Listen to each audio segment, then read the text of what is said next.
Did you see the presidential debate last night? May I give you my analysis? There's a way to categorize all these people. Let's see. I would do it this way. Let's see here.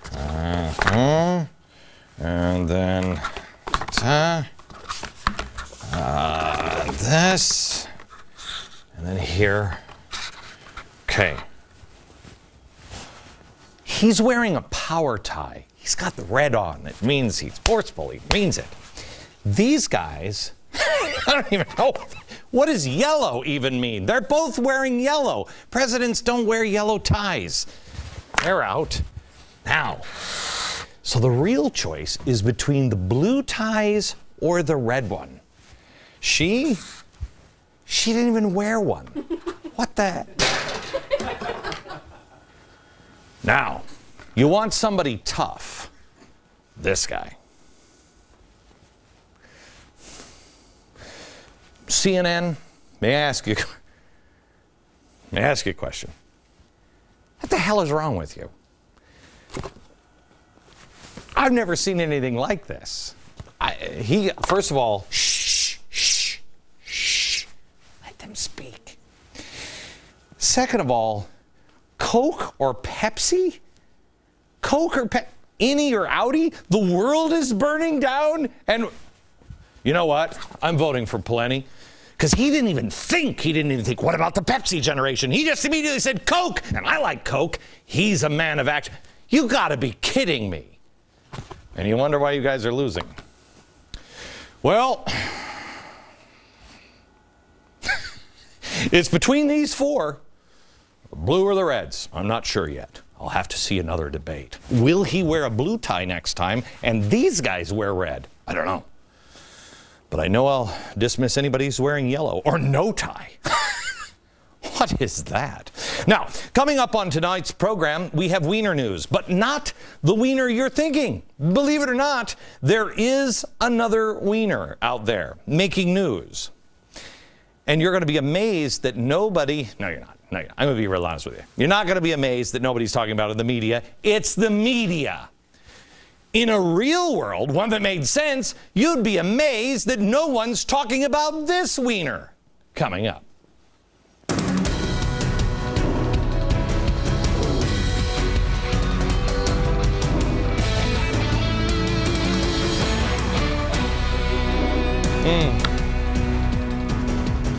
Actually, I was surprised. I thought these guys did great. Well, not this guy. But I thought they all did well. And she did too. It's the ties, though. That's what it is.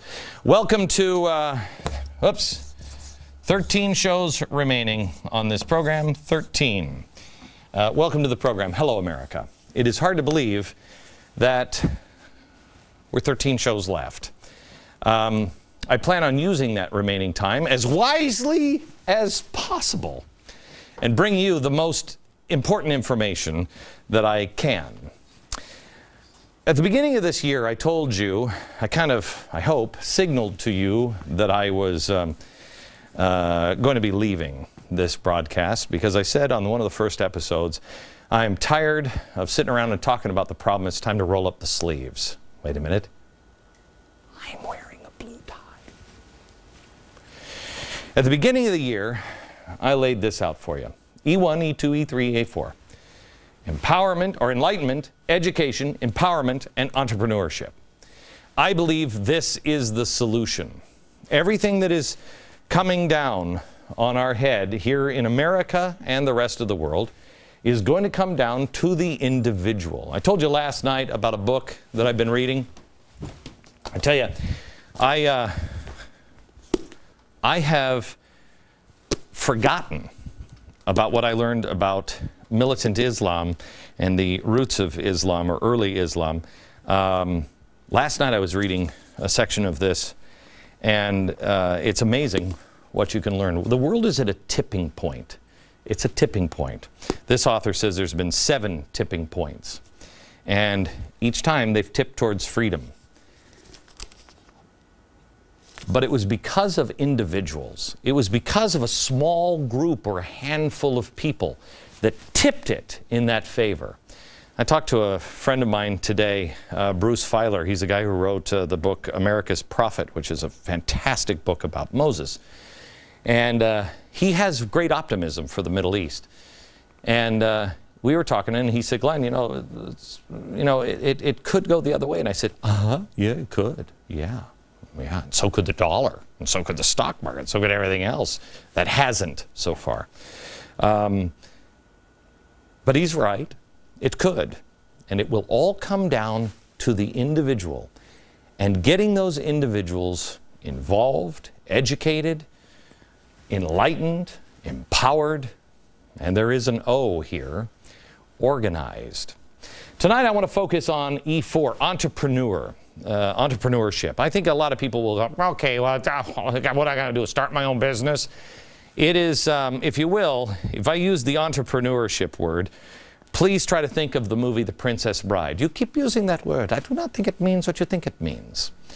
Entrepreneurship, the way I mean it, is be a part of a creative force. Build something up, something of lasting value. Be innovative. Be creative. Be a part of something. But remember, creativity can go one of two ways. It can be a force for positive and a force for negative. And there are a lot of very creative people out there right now that are looking to take a stab at the United States of America. I was reading this morning, I said on the radio today, I said, I don't think I've ever said that this is how much times have changed. I don't think I've ever said in a tease before a commercial break, hey, and when we come back, I'm going to read a bit out of Federalist number 10 and expecting people to hang around. The Federalist Papers, I think it's number 10 or number 11, talks about, these guys were genius. They talked about how there would be forces that would want to tear the government apart, and they would want to change things, and they would use violence to do it. That was in 1787. They knew. It requires a thinking human being to evaluate, what are these movements doing? Who are these people? What are they creating? You can't just go by the names of groups anymore. Center for American Progress. Ooh, that sounds like it's going to be progressive. Yes, it is. Yes, it's not good. Why isn't it? Well, you should find out for yourself. You have to listen to their words. You have to then watch their actions, because politicians will say an awful lot of words. What do their actions speak? Is it a force for good? Is it building something up, or is it tearing something down? And what it's tearing down, is that good or bad? Not everybody who creates does so positively. If I may quote the great Jesus, who I believe was from Puerto Rico, where the president is getting down today. Judge a man by the fruits of his labors. By his fruits ye shall know him. Come here, Aaron. Come here. I'm going to miss you. Come here. Are you going to miss me? This is the wee little Aaron. Not so much. She's just off the side of the camera going, please don't shake your bootay like that anymore. Osama bin Laden was a guy, he was building something. He used entrepreneurship. He did it. Was it good or was it bad? I, for one, am still here to tell you, I think it was bad. But I don't know if we believe that anymore. Let me show you tonight what's being built in Egypt today. I want to show you mind-blowing comments from the Egyptian sheikh who said that Muslims, their financial problems over in Egypt, all stem from the fact that they abandoned jihad. His solution? He's got one. The problem was that they weren't going on raids anymore, and they weren't bringing back prisoners like women and children who could then be sold on an open market like, quote, groceries, end quote. Now, we told you last night that he said, oh, well, I was just taken out of context. Really? Was he? He was explaining that he was talking about something perfectly legal in the Quran. Oh. He said he was just talking about the spoils of war. Watch. السوق تنظر إلى جارية تشتريها وتبقى كأنها زوجتك، لا محتاجة عقد ولا محتاجة إطلاقا زي المرأة الحرة. أنا لما أكون عايز ملك يمين، مش أنا بروح السوق وأختار المرأة اللي أنا تعجبني وأشتريها. اختار الراجل اللي عاجبني، راجل عضلات والكلام ده، وعايز ابني داري، عايز اهد، عايز اعمل الكلام ده، بشتري واحد اجره واشغله في الشغلانه بتاعته وبعدين ابيعه بعد كده. What? It's a legal transaction. What? Slavery. You just go to the market and buy one. Now, this was a clarification of his earlier remarks. But I think it's actually worse than the first one. He's like, no, you don't get it. You go and you buy them. They're yours. It's legal. What? What? Is it just me? What? Let me tell you, it's not legal. It's evil. I don't care what you call it, legal or illegal. It's evil. Now, he's not the only one promoting this. This is accepted in many parts in the Middle East by many Islamic extremists. Again, judge them by the fruits of their labors. I want to show you a woman who's been standing up for this, and she's been saying, hello, hello, sex slave. She's in Kuwait. Now, she's been talking about this for a while. And in this video, I want you to watch, she says that she has talked to some of the most prominent imams in and around Kuwait. Watch her. غير عن قانون الحرة.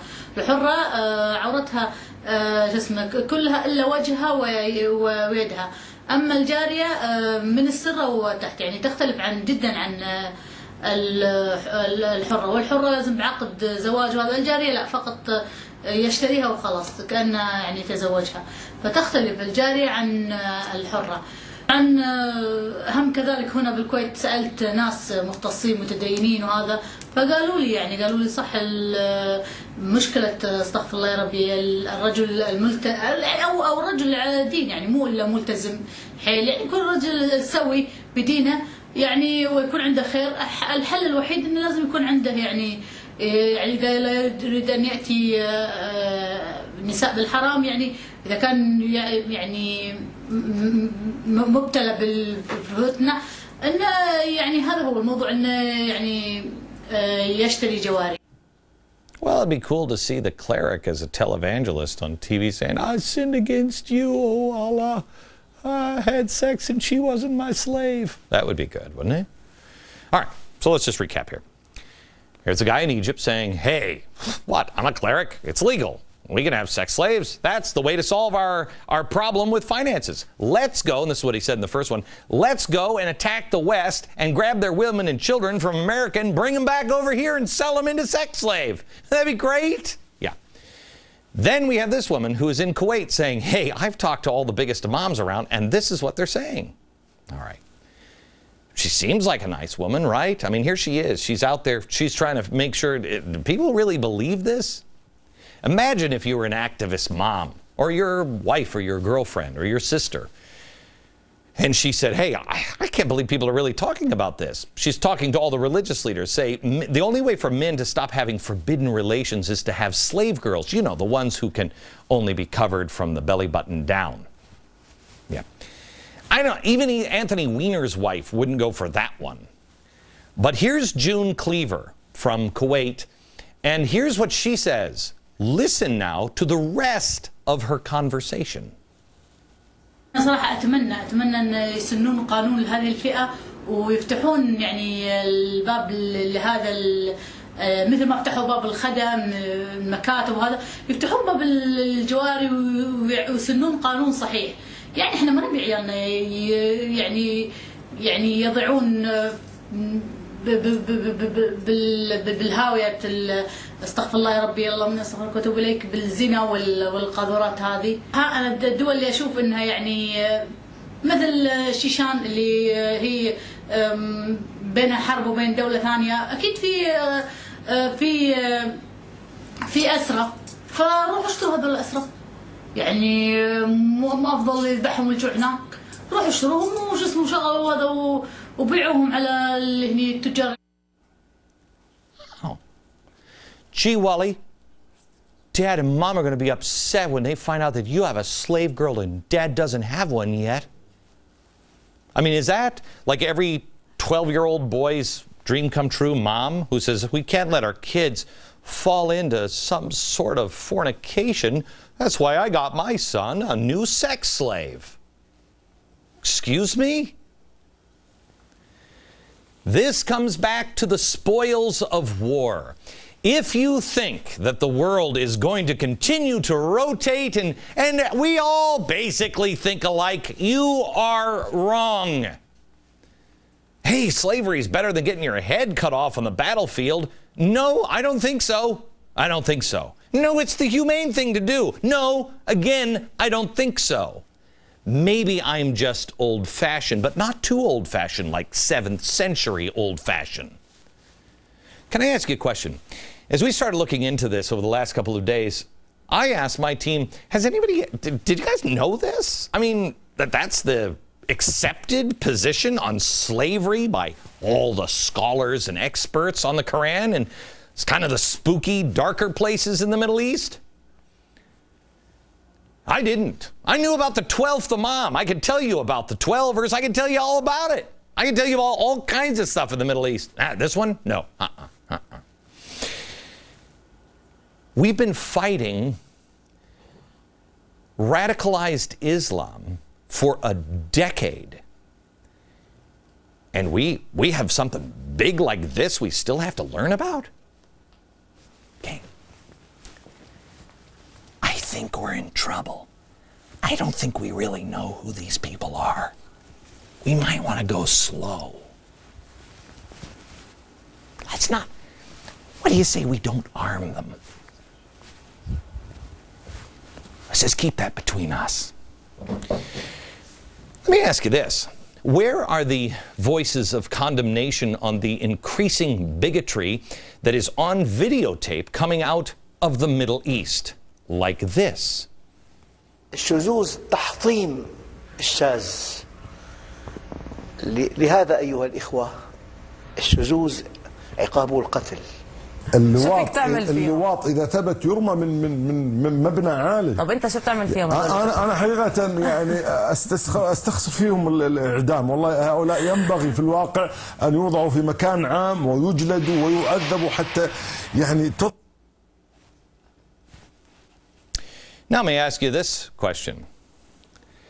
I'm a white Christian Mormon, male. I'm in the biggest hate group of all time. White Christian Mormon male. Why is it that it takes me to point this incredible hatred out night after night? Why am I the guy pointing this out? Because I'm supposed to be the crazy bigot. Why isn't everybody showing this? Why isn't this news? Why isn't this the battle cry for LGBT groups? How about GLAAD? GLAAD was Johnny on the spot when Kobe Bryant called a referee a gay slang term. These are religious leaders. They're openly calling for the stoning of homosexuals, and we're helping them. Our president is saying, let's sit down with those guys. What do you say we sit down? Let's put this into perspective. The world is at a tipping point. The population, the Muslim population, is expected to increase from 1.6 billion people in 2010 to 2.2 billion by 2030. These are the people that are involved in the Arab Spring.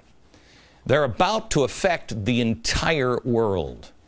Before we run to arm, support, or organize them, with these kinds of numbers, maybe we should just pause for a second and try to sort out the good and the evil. What do you think? Back in a minute.